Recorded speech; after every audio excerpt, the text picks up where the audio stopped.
Welcome to Leadership Beyond Burnout. I'm your host, Dr. Kimberly L. Wilson, also known as Dr. Burnout, and I am very excited to present to you my guest today, Michelle Ray. With more than 25 years of experience researching leadership, accountability, change, and workforce trends, Michelle Ray has a deep understanding of new realities demanding the attention of organizations. She was born in Australia and now resides in Vancouver, Canada. Michelle Ray is an award winning leadership keynote speaker, entrepreneur, author, coach, educator, and consultant who advocates the importance of developing self leadership skills, regardless of one's title. She established her speaking training and consulting business in 1995 and has since worked with many global brands as a respected thought leader. Michelle was inducted into the Speakers Hall of Fame in December of 2021. She's the author of two books, Lead Yourself First, Indispensable Lessons in Business and Life, and Leading in Real Time, How to Drive Success in a Radically Changing World, and has appeared as a guest on numerous podcasts, TV, current affairs, and programs. Welcome to the stage, Michelle.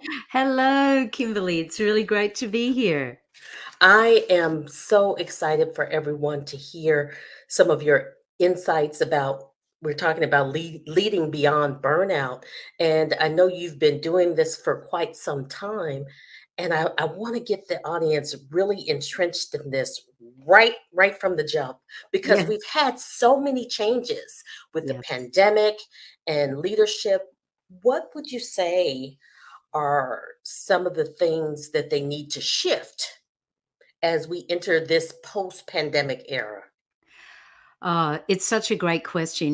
There are so many ways that our world has changed. And I know that, when we looked at what was happening over the last few years, it's just so important for leaders, especially, to open their minds and Mhm. understand the workforce has changed, the needs of our workforce has changed, the way we do business has changed, what people want in their life in terms of their priorities has really shifted. And Absolutely. so I think one of the most important things we need to do as leaders in our organizations is to be attuned to those changes, especially the way people are reevaluating what's important to them. That would be a great place to start. Right. And correct me if I'm wrong, I believe it Amazon that had some issues recently because they wanted everyone to begin working in the office. Is that Well, there's a few more. Certainly more than one organization that is expecting that. And that's where it becomes very challenging, right? because there are some organizations where it's impossible for people not to be at work. As we all know, Mhm. there's certain types of industries or careers where you have to physically be present. And there I'd are want my doctor to be present. I would prefer having those face-to-face meetings with my doctor too. So it's very tricky. And I think, for me to say categorically to a leader, you should do this or you should do that. That's why, I think one of the best approaches is to just have that open mind, have conversations with your people, see if there is room for flexibility and where that might exist. But there are some areas, certainly with a lot of technology companies, where they're developing hands-on products and research and systems, where it's very challenging if they're not in the same place. Although there are others who have learned how to collaborate virtually. So we just need to keep having conversations. And I really love that you didn't just have a blanket answer, because what you find now is so many people say, well, we were able to shift during the pandemic. So clearly Yeah, we can work remote. And those were very um, difficult circumstances. So they had to find a way. But uh, it's not sustainable for every organization. So I love the fact no, that you said ongoing conversations and see where the flexibility can occur. that's right. And I mean, when we think about March 2020, we were all thrust into a new reality. And there were people who were already working from home. There were people who were spending a lot of time in meetings online, giving, having virtual meetings, giving virtual presentations. They weren't in the minority, but in the majority, but they were in some ways used to that. But for many of us, leaders included, CEOs, everybody, to not be able to go anywhere, it was such a unfamiliar place to be. So we've come through and we've learned from that, but it at the same time has had an indelible impact on the way that we do business today. Right. And I believe in a previous conversation, you shared some of the stresses of leadership being to appease stakeholders, board members, um, customers, employees, and it could be quite overwhelming to keep Mhm. all of those sometimes competing needs in mind.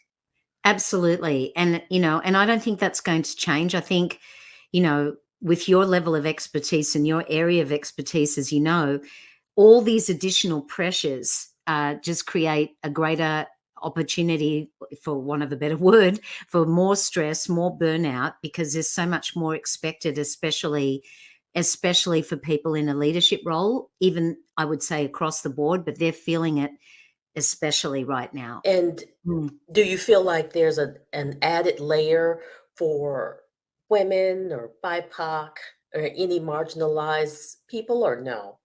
Well, I think I'd say yes. I'd say that most certainly, for women, the challenges have always been there when they're playing two roles, and any single parent, male or female, that's tough. When you're Yeah. trying to provide for a family and you're trying to work and do what you need to do at home as well, it's not easy. So when you layer that on top of, well, what we came out of, people were trying to homeschool their children because they didn't have a Ah, choice. There are just so many factors that have affected layer upon layer. It takes a toll on people, even if we are now making that adjustment. And, many of us have gone back to work, but not everybody. And some people are now, happily working at home. right, right. I one of the things that I saw, I was really lucky in that I came off of a long-term contract, and for some reason I decided was in August that I was just going to be strictly virtual. Hmm. Except for some in-person events that I was gonna do. So when it shifted to that, it was like, Yes. "Wow, I'm already prepared." But I saw so many people that were breaking down because of truly enjoyed being able to homeschool their children, and some really appreciated teachers Yeah. and Even daycare more, even providers. more. That's right.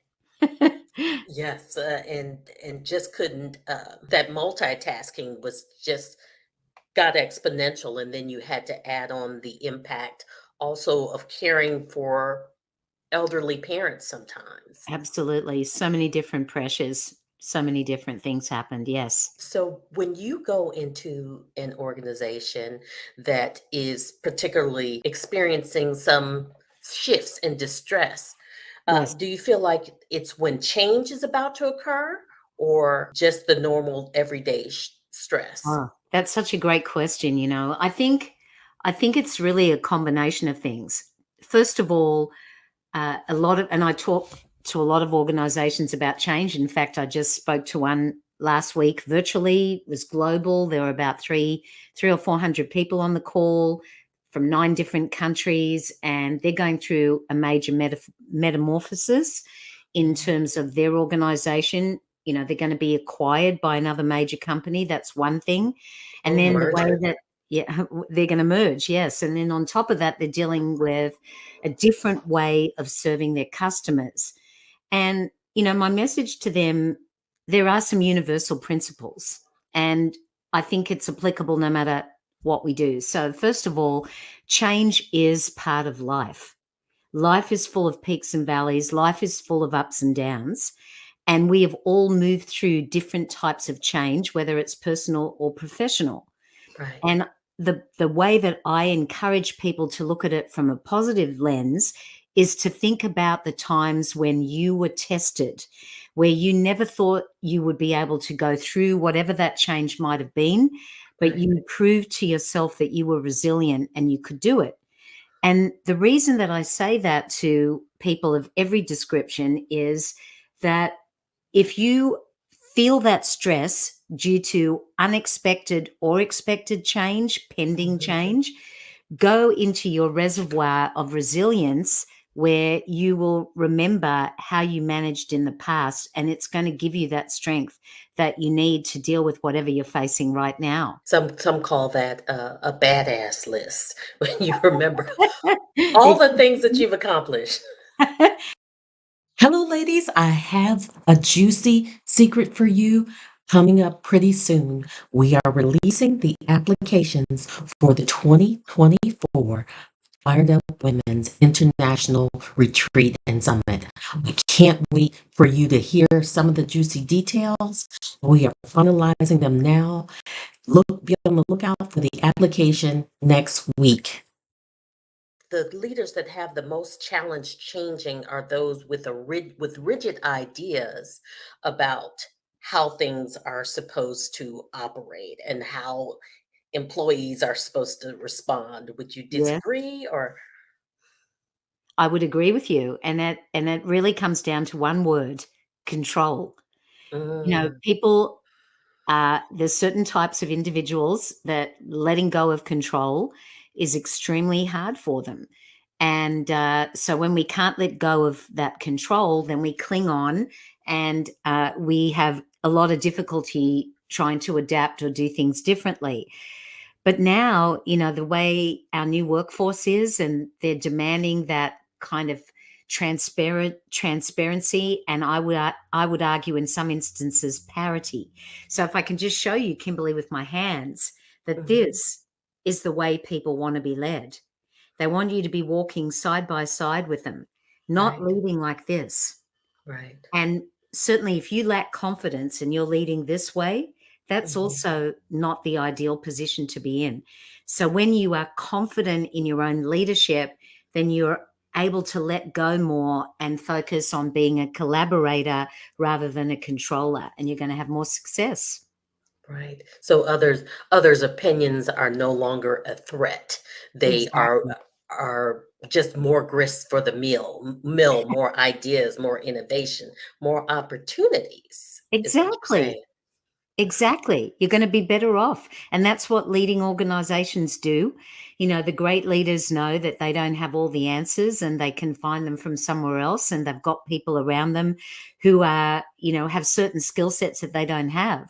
And that makes a lot of sense. And Right. so they don't have to take all the credit or try to find all the answers. Now, if you were advising or supporting very small organizations, or let's even say a solopreneur, because I'm sure we have some of our viewers who are entrepreneurs and Yes.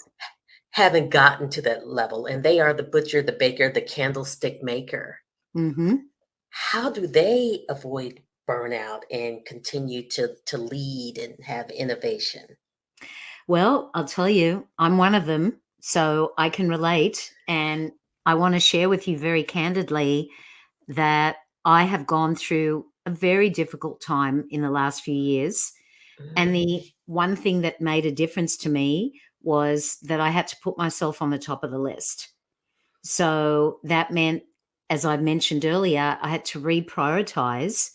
And I had this burning desire to reprioritize, but it just kind of took over me, whether I, was trying or not. So sometimes, as entrepreneurs, we're trying to do so much, we're trying to do too much. It's impossible to function optimally when you're sleep deprived and you're stressed. And somehow, to reach that point of self awareness and say, I just need to do this for me. I need to take time for me. If it's not going to be the end of the world, if I don't put myself first, and whatever that involves, because that's the gift of being an entrepreneur, that you have that opportunity, you have that flexibility, you call your own shots, you call how your day goes, all of mhm. that. And I just have to try to be kinder to myself And that has helped me a lot.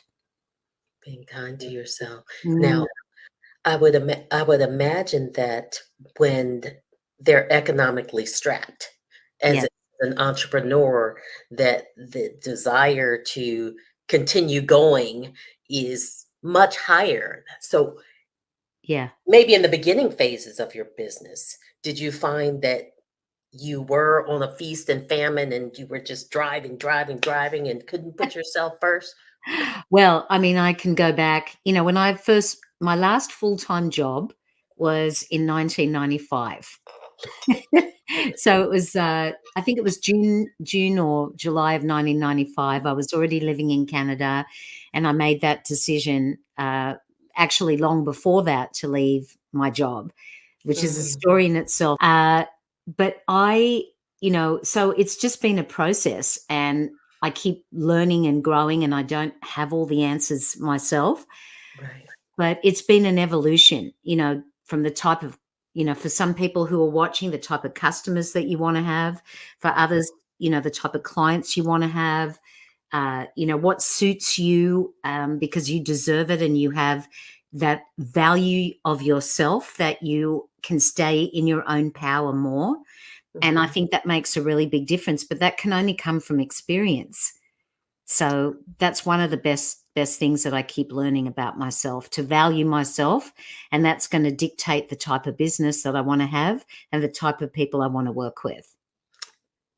Absolutely, I agree with you 100%. Um, it never ceases to amaze me how one will leave a job because it sucks all of their time, and Absolutely. then create a business Yeah. that exceeds that sometimes and does not give them the time freedom that and flexibility that they're looking for. They're in a much more stressful grind because they don't have that consistent paycheck. I know one of the things that I've often shared with some of the entrepreneurs that I've worked with before is that you don't have to just quit your job. Right. You can slowly build your business as you're getting that acumen and that, like, well, what type of client do I not want to work with? Instead of taking all the crumbs of everything you don't want to do just because it's a dollar. And, that's a very unfulfilling way to be. And it's one of the big, I think it's a major dilemma for people where they know that they want to start something. They don't quite know exactly what that is, or they do know what it is. And then, it's being able to ease yourself into that and to be able to sustain yourself financially. That's the big challenge. So, I had a reservoir of funds. I was prepared for it. I had absolutely no idea how much business I was going to have in the first, you know, 2, 3, 4 months, because I was an independent contractor giving lectures to business people about leadership and management, and all the issues that go on in a workplace. But I had absolutely no guarantee of how much work I was going to have and how much income I was going to generate. So having that financial cushion was very helpful. Right. And I would imagine as well having a partner who understood and accepted what you were doing. Well, I got to tell you, for the first, let me think here. I've only been married for 16 years. So, a lot of those years I Wow. was on my own. It was very scary. It's a little bit easier now because I have a lovely husband in my life, but I was doing it all on my own. And, Wow. and I would say that was scary. That was That's really amazing. scary. But my parents That were is entrepreneurs. absolutely amazing. My parents were entrepreneurs, and I think that foundation really helped me, all my life. Mm. That really made a difference. It didn't always make it easier, but I remembered their journey and I was part of their journey. So that gave me a good foundation of what to expect. Oh, wow. And I think that was such an advantage for you because so many people Yeah. are faced with people who don't understand. Why Yes. are you doing this? You could just get a check. Don't give up your good government job or your good corporate uh, cushion with your 401k and your pension. Are you crazy? Exactly. And there are a lot of people feel that way, and I totally understand that. I mean, if you're very fortunate, I have someone in my family who worked in a government role for many, many years, 30 years, and just retired and is going to benefit from a very nice pension, and I won't have that fallback. It's going to be very different for me. But we make our choices, and I totally understand that. And I think it's great, whatever you want to do. I chose this path. I can't imagine working for anyone else. I love my clients and I love what I do. So I'm very happy with that. So your work gives you fuel to continue to do your work. Exactly. It really does. Yes. Yes. So you had a supportive family. You were already independent, so you could choose that path. Um, do you ever feel sometimes a disconnect when you are working with organizations and you are no longer entrenched in those cultures? Do you feel Wow. removed at all? That is a really great question, Kimberly. I'm glad you asked me. I No, I don't. I feel sometimes like there are some aspects of a workplace that it's almost evergreen. Like great leadership is evergreen, Mhm. even though we know that so many things have changed, as we talked about earlier. I think people are people, and the dynamics between people is something that is a common denominator in so many different places that I really relate when people tell me about their workplace relationships or different dynamics that are happening, and I can still help them even though I may myself not be a part of their workforce. I think with everything I've seen, learned, experienced, researched, been told about, stories my clients have told me many over many years, that I can bring that into an organization and I don't feel disconnected with it just because I'm not an employee somewhere. But that is a really very thought-provoking question. Right. It really begs. It's It's a good one. Yeah. and I do believe that, like just as you said, that it does all come down to relationships and Mm. just any exposure to a workplace. You can see all of the dynamics. Everyone has had a very restricting workplace with a domineering leader. Oh my gosh, it's my one of my favorite things to talk about. Please do. But I also know, and I've had people point this out to me, so yes, I'm happy to talk about it, but I also know that you have to remember that there's a lot of great places. It's not all challenging and difficult. I just know that for me, there were a lot of struggles at different times because, I had some leaders that were memorable for all the wrong reasons. Mm, And I think for a lot of people, when you're in a difficult situation, I think that we don't, and I was just sharing this again in another presentation recently, we don't always see it as a learning opportunity. We're not sitting there going, "Oh, this is the best learning opportunity. Thank you so much." When somebody's driving you crazy, but right, you are, whether you know it or not, you're being taught something about yourself and it's going to serve you later in life. That right, has definitely been my journey. right. So there is a purpose to it, as difficult or frustrating it is, but it may be, but we don't always know that when we're in the middle of it. We don't see what possible benefit there could be. Right, right. So I don't know if you're aware. So I came from a military background. Like that's where Mm, my leadership was developed and honed, and a different military than now. In that, um, I say it and then it happens. There's no questions asked, and it's just done. yes. There are a lot more leadership techniques that have been adapted in the new military. So when I got Mm, into corporate organizations and community organizations, my first one, I have to say that it took me a minute. I'm so glad that I was so much more reflective, but I was infuriated. I didn't understand. People had choices. I can see that. I can see why that would happen. Absolutely. And it was so confusing because at that moment, I had to grow, and it Mm, wasn't just I speak and it happens, it's motivating people, yes. collaborating, communicating, and so it took longer, but it was more definitely a lot more satisfying, but, a lot of introspection required. Yes. Yes.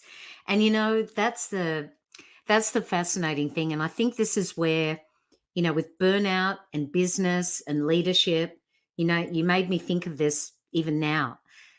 If I think about all the times that I've been tested, in 28 years is a long time, all the different disappointments that have happened, all the difficult conversations that I've had to have with suppliers or clients, or contractors, whoever it might be.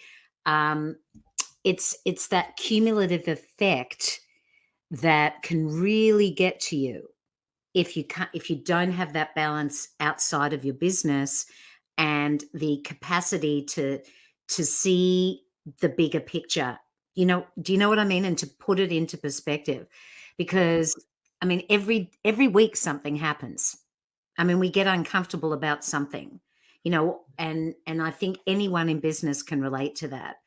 But it's part of it, and it doesn't mean it's always fun, but it is part of the journey. So even if you're not an employee per se, or you're not working in a workplace, you still have challenges. They might just look different.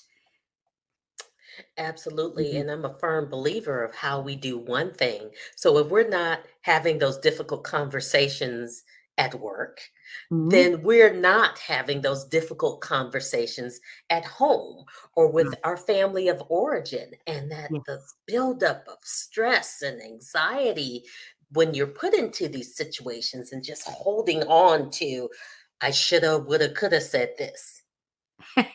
Exactly. Exactly. And I think it's just so important to understand if you do have a team of people, just how you bring yourself to that team and being the best that you can be is the one thing you've got total control over. And the same is true with my clients and my customers. And I know there are times where I wished I'd been more responsive, or that's probably one of my biggest challenges is being more responsive and just trying to manage all the different responsibilities that I have. And again, it's a question of priorities, but I'm not perfect, and sometimes I make mistakes, and as long as I often make mistakes, and as long as I kind of see that and I don't hang on to it, and I just try to acknowledge it and move on, I'm going to be better for it. So I just try to apply that myself too. Right. And have you seen there being more leadership challenges when a person that they're not a good fit for? Oh yes. Oh yes. Oh yes. And the person who put them there needs to own it, and that can be very difficult too. I mean, there are, the age old question: are leaders born or made? Hmm. I don't know if I've got all the answers to that one either. But I think when people underestimate, when you put somebody in a position of leadership, that is a tremendous responsibility. Right. And so if they aren't comfortable in that, and they don't want to grow or change or learn, then you've got a problem. I mean, it's normal for people to start in their leadership role and feel some discomfort. That is natural. But if they're really not a good fit, or I had one person say to me, "I'm not a people person."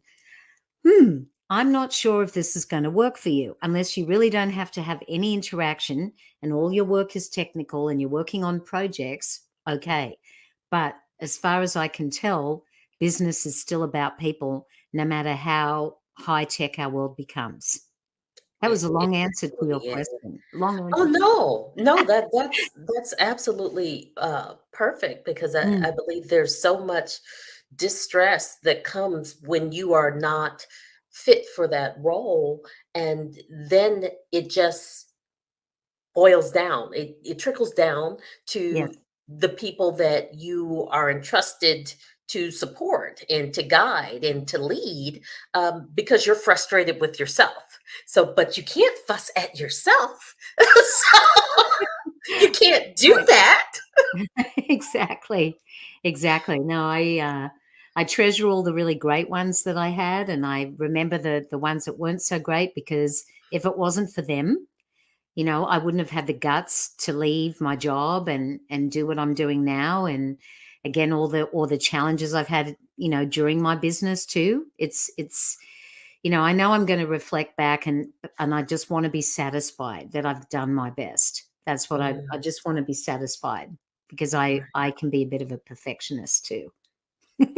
Absolutely. And I would say as well that um, leadership roles, and especially entrepreneurship, if you don't know what your flaws are, Yeah.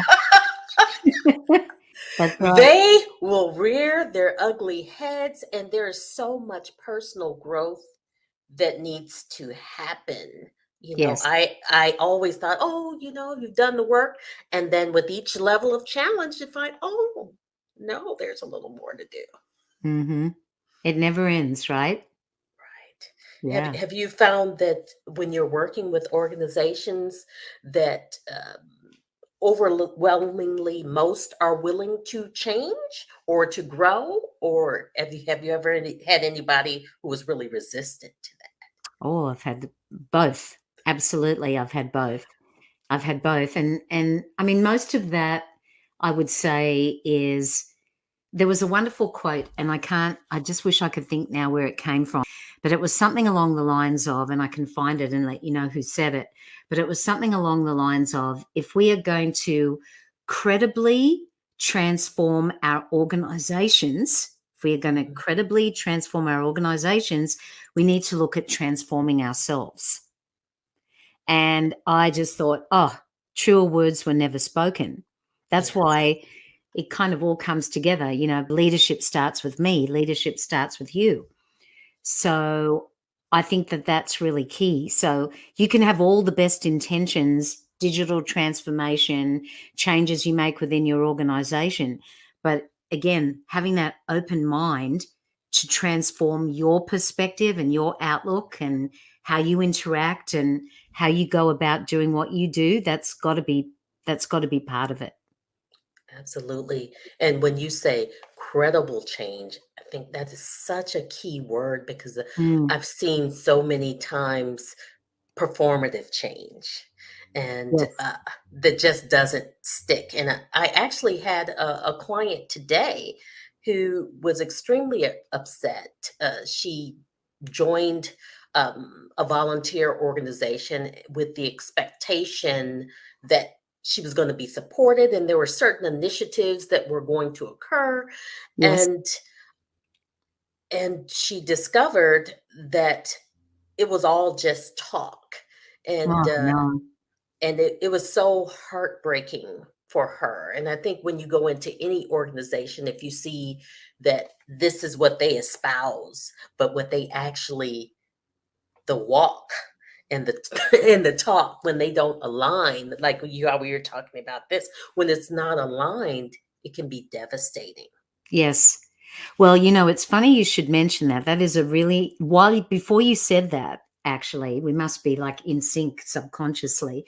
Uh, I was actually going to say to you that there have been some organizations that I have worked with, very large volunteer-based organizations.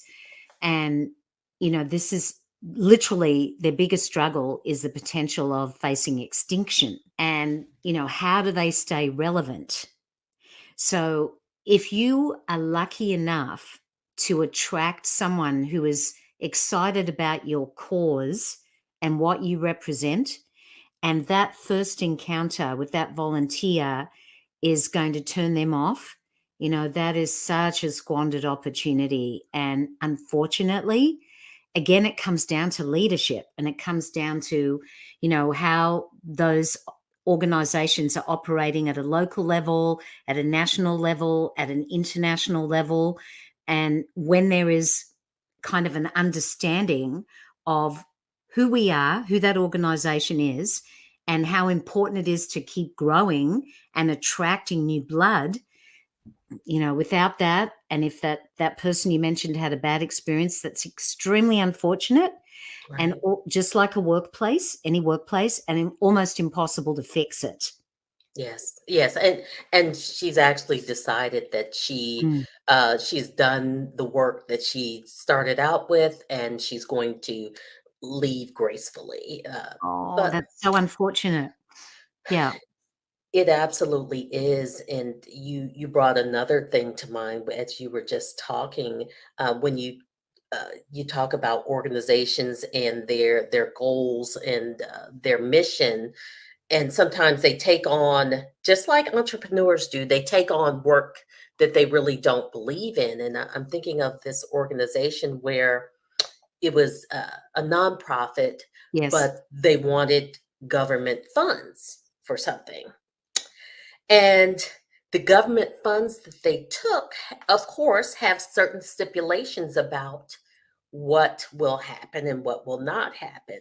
And it was diametrically opposed to their beliefs as an organization, Yes. because it was um, a Catholic-based organization, and I'll just leave it at that. And Mm. the constant struggle for their volunteers and the staff appointed to ensure that these regulations were met, it just was tearing the organization up on the inside, because each Mm. side was demonized, but both were trying to fulfill some mismatched needs of the organization.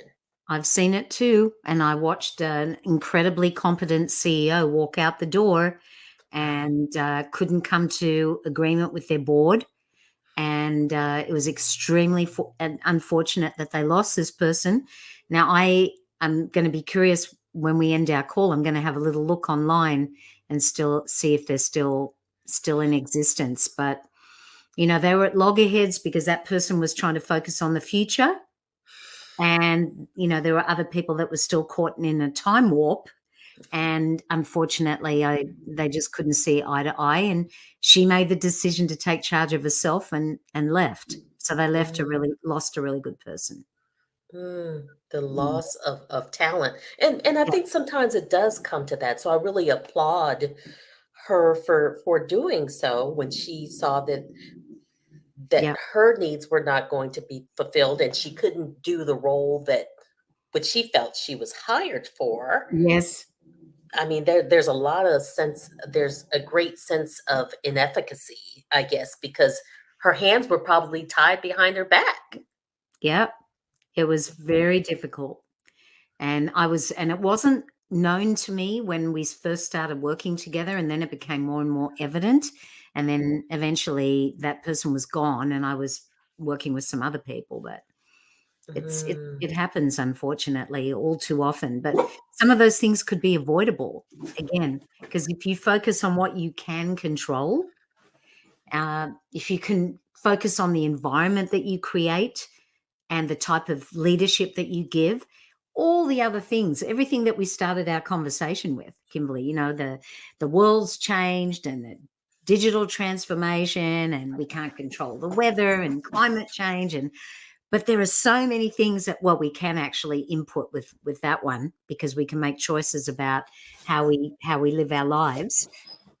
But I just think it's a really interesting thing that we focus so much on the things we can't control. So what my guess is that these leaders are not successful when they focus on things that are outside of their control. So would you suggest that they clear the table of things that are in their control first? I would suggest if you focus on what's within your control, and it sounds so simple, Mm. but really, you need to have an awareness of your competitors and market trends and everything else, of course, but just focus on what you're doing and the lane that you're in and what your objectives are. And of course, that means being your best, being your absolute best, because people gravitate toward that. They love to work with people who, and know where they're going, and they love to work with people who really appreciate them and show that appreciation and communicate openly. And, these are all those are intangible motivators. So when leaders focus on the demotivators instead of the motivators, the demotivators are easy to remove and most of them are intangible. What do I mean by that? Not communicating, not giving feedback, not showing appreciation. When we let a toxic situation fester, addressing those demotivators is really the antidote to all the problems and creating a better atmosphere. That is 100% within your control. You can choose to do that. Right. And I've also found, I'm curious if this is the same for you, when you do stay on your lane and you have an impact and you create incredible results in the areas where there isn't this friction for you to control or Yeah. support or develop, that then the thing that you didn't have control of, they begin to say, you think you can tackle this? Can you can you give us these type of results with this? Mm. Yeah, I mean, it really, of course, it takes a village. It takes, more than one. And I think that's again a sign of great leadership, as I said earlier, where people recognize that.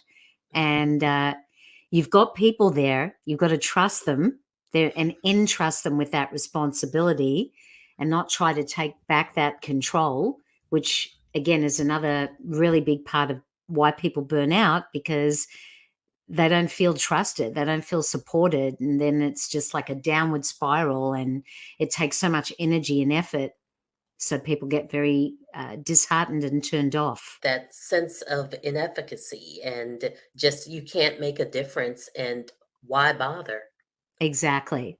People really want to feel psychologically safe. I know that that's another big topic today, and that comes from, I when I wrote my book, I was my last book, I was talking about something that people don't necessarily think about as much today. But when we go into a workplace, well, I mean, some people may not think about it as much as I do, but when we go into a workplace, we enter into not only a written contract, but hopefully we do, but we also enter into a psychological contract. Mhm. And when I started looking at that, I thought that was so fascinating because it made me think about my own journey and the psychological contract, which really is about, you and your leader and feeling safe and respected, and that's going to be a mutual respect. So when that psychological contract gets broken, it's almost impossible really to fix it unless somebody has the humility to admit where they went wrong Mhm. and be very open about that and very genuine about that. I think if that can happen, you have a chance. You have a chance, but there's got to be a willingness. I don't know why I went down that road, but there's got to be a willingness to do that on the part of that person. And I think another level of when that psychological contract is broken, Yes, that there's a great deal of grief and loss yes, behind that, because so we spend so much more time in our workplace. It truly does become a marriage, and the disappointment and heartbreak that people experience and the sense of failure, yes. it's it's on par with a divorce. It is. And, for a lot of people, we're very passionate. We love, I've been in a situation where I had such a love hate relationship with my employer and loved my boss, but my employer was not treating me well. And Mm. I only stayed there because of my boss, really. And until I didn't, because the lack of respect became too great. Essentially, they reneged on part of my package and I had to make a decision. And I Right. know that my boss was very disappointed, but he knew exactly what was going on and that was outside of his control.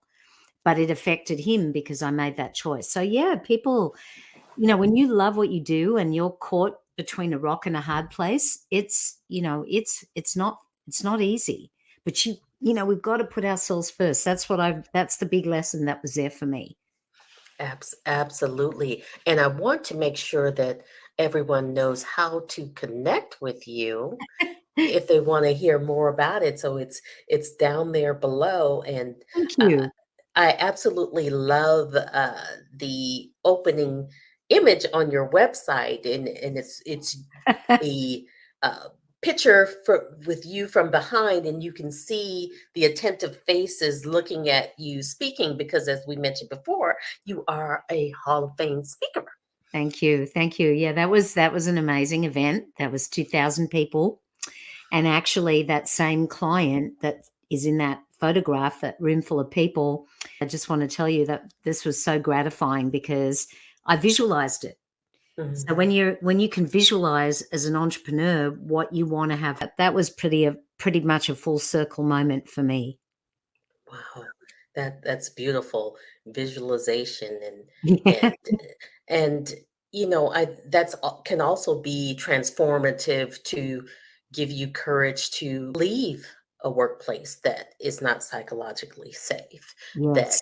that continues to have burnout culture and doesn't want to transform and have those continuing conversations Yes. rather than just burn people out to the nub. I know mental health and healthcare fields in Mm. general are notorious for doing so and doing so much with so little. And people Yes. tend to leave so quickly because they just can't do it anymore. They love what they do, but they cannot continue to allow themselves to do so Mm.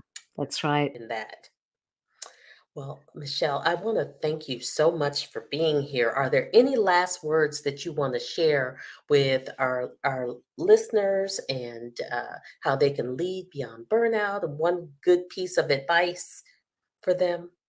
I just think be true to yourself and trust yourself and be willing to have that faith. So when you take care of yourself and you make that commitment, it is the best thing you can possibly do. And in the current times we're in, where there can be so many other pressures and responsibilities, and I know I have to heed this myself, so this is why I'm saying it. I have to remind myself that if I want to have the business of my dreams or the career of my dreams or the life that I desire, that it's got to start with taking care of me.